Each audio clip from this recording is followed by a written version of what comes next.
So something has changed in mortgage rates. This is not a prediction. This is not a rumor. This is a real policy move by the Trump administration. And the question everyone is going to ask is real simple. Could this be what actually pushes rates below 6%? So let me walk you through what actually happened, why the market reacted, and what this means for you if you're thinking about buying, selling, or refinancing this year. So this is no hype, just some clarity to walk through. There's going to be a lot of noise over the next several months, okay? So this is what we're going to have to really do. So earlier today, the government announced that Fannie and Freddie Mac will begin buying a large amount of mortgages, which are considered MBS, from the market, about $200 billion, which is significant. This is major news. This was confirmed by regulators and came late in the trading day, which is why a lot of people did not catch it later in the day yesterday. But the bond market did and immediately reacted. And when we opened up this morning, mortgage rates were significantly better than the day before. Mortgage bonds rallied, rates held near their lowest level in the last year, and we had big shift in sentiment. Okay, so that reaction tells us that it's something significant. Now, when you think about what to expect moving forward, you have to be very careful because data still matters. The data that comes out from an unemployment report today to anything that the Fed is watching, inflation, all still matters. But what this does do is it takes kind of the risk of mortgage rates moving higher for some unforeseen reason. Now, there's still a lot of other news that's in the market that we have to pay attention to. One of the big ones is a Supreme Court decision regarding tariffs. It has an inflation impact, has a revenue impact, has a deficit impact. So that is still out there, and that's going to create some uneasiness from the bond market. And the bond market was rather muted today and did not move that much, and is still on the higher end of being above 4%. So a lot to consider if you're a buyer, a seller, a realtor, or you're considering refinancing in the near future. So how low can rates go from here? I think we have to have some muted expectations. We have a lot of things going on in Venezuela. We have a lot of geopolitical concerns. We have the Supreme Court. We have inflation. We have a new Fed chairman coming in, after the second quarter of this year. A lot of unknowns, but the momentum has been rates moving lower for the last several months. How low they go, if anyone tells you that they have an idea of how low rates could go, nobody knows.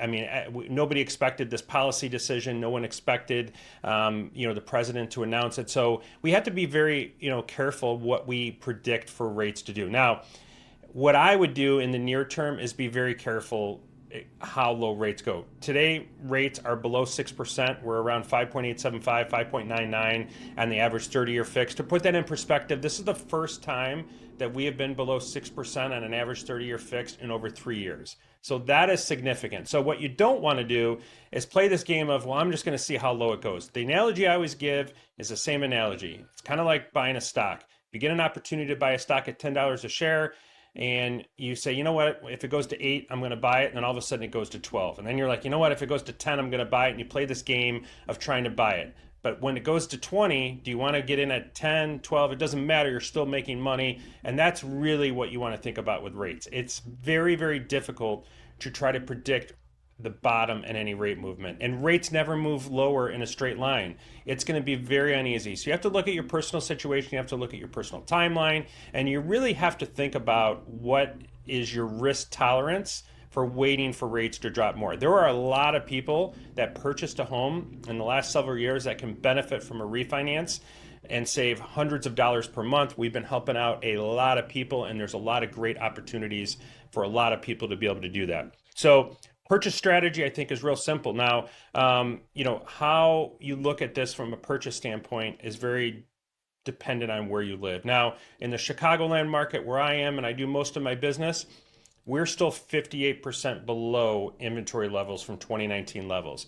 So rates coming down, bringing more buyers. If you're a seller, that's great. It's still a seller's market here. If you're a buyer, you're going to be competing against a lot more buyers that enter the market. My personal opinion is, some of the people that purchased in the last 60 days, negotiated, inspection items. They were able to maybe even negotiate the sales price. Once rates come down and we get below 6%, you're going to have a lot more people re-enter the market. So very, very scary from a buyer standpoint. So it's important to be proactive. do all your work up front, make sure you have everything in place, and do not wait. The more work you do up front, the more prepared you're going to be, and the better you're going to be able to compete. When you're in a multiple offer, when you're out presenting an offer to someone, you want to project a level of certainty to that seller that you've done all the work up front and you can close with the least amount of issues to make sure that seller can go purchase their next home. That's why strategy when buying is so important right now. You can't be working from behind, waiting for rates to go lower, waiting for the house to come up. Now is the time you start working and doing the work up front. Refinance strategy. The question is, everybody, well, Eric, should I do it now or should I wait? For me, I think it's a dangerous game to wait for rates to move lower, or nobody can guarantee what's going to happen. The mortgage market, if there's anything it's taught us over the last several years, is to expect the unexpected. And the clients that have taken advantage of refinance in the past have saved hundreds of dollars. That's less interest. They put themselves in a much better financial position. We got a lot of people that are paying off high interest rate debt and putting themselves in a much different position. So refinance strategy to me is take advantage of this. Lowest rate in 3 years, you can't make a bad decision. If you do want to wait, that risk is on you, but you risk then losing if rates then go back higher. The other thing, just from a realtor strategy real quick, this is a time to reach out to your past customers, your clients. Most people don't realize how much equity that they have. Take advantage of this news. Is it the be all end all? Is it going to help out everybody? No. But this is good news. We want good news. We in the housing market have absorbed a lot of bad news over the last several months. We want to be able to tell the story and how this helps an individual buyer, an individual family, what it does to them, what kind of affordability does it help. But I also think it's a timing thing. We don't know what's going to happen. I don't think rates are going to 4%. Matter of fact, I know that's not. If anything, rates come down about a quarter to a half with this announcement. And I think it helps the mortgage market in the near term.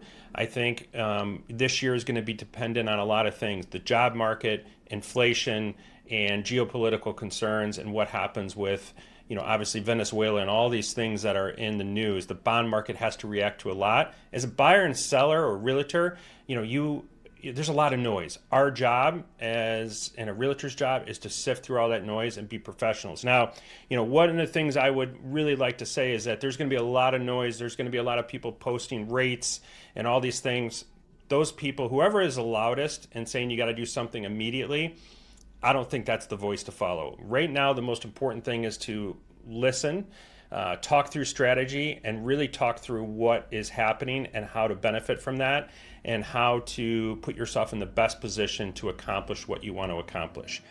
The last thing I'll say about all this, and this is for the Chicagoland market in particular, is I actually think this could make things a little bit worse. In Illinois, 58% below inventory levels from 2019. That is going to create a lot of challenges for the housing market if we have a lot of buyers re-enter the market. One would say, oh, well, sellers are going to enter the market. Those sellers need to be buyers too. So it doesn't net us out any more inventory when someone's selling and buying. So inventory is going to continue to be a challenge. It's going to put pressure on home prices to move higher. So I think this spring market is going to kick off a lot quicker than people think. Super Bowl is traditionally the unofficial kickoff to the spring home buying season. We're already seeing a lot of people reach out and really get engaged. So what I would expect is a lot of volatility moving forward. You have to be proactive in this market. Doesn't need to mean you need to go out and refinance immediately. Doesn't mean you need to go out and buy immediately. It doesn't need to mean you need to sell and list your house tomorrow. What it does mean is you need to reevaluate your current situation and see where you're at and depend on people like me. So reach out to my team. My information's below. We'll be more than happy to walk you through where we're at, what we need to do, and what the next best step for you. And it's just a conversation. A lot of times those conversations provide a ton of clarity that allow you to feel a lot better moving forward, whether it be today, 6 months from now. But if we get another big move lower in rates, don't you want to be in a position where you have that clarity and you can put an offer on something and know exactly what to expect? That is the opportunity right now with this news. So I will continue to post updates. As of right now, mortgage rates below 6%. Great news heading into the spring home buying season.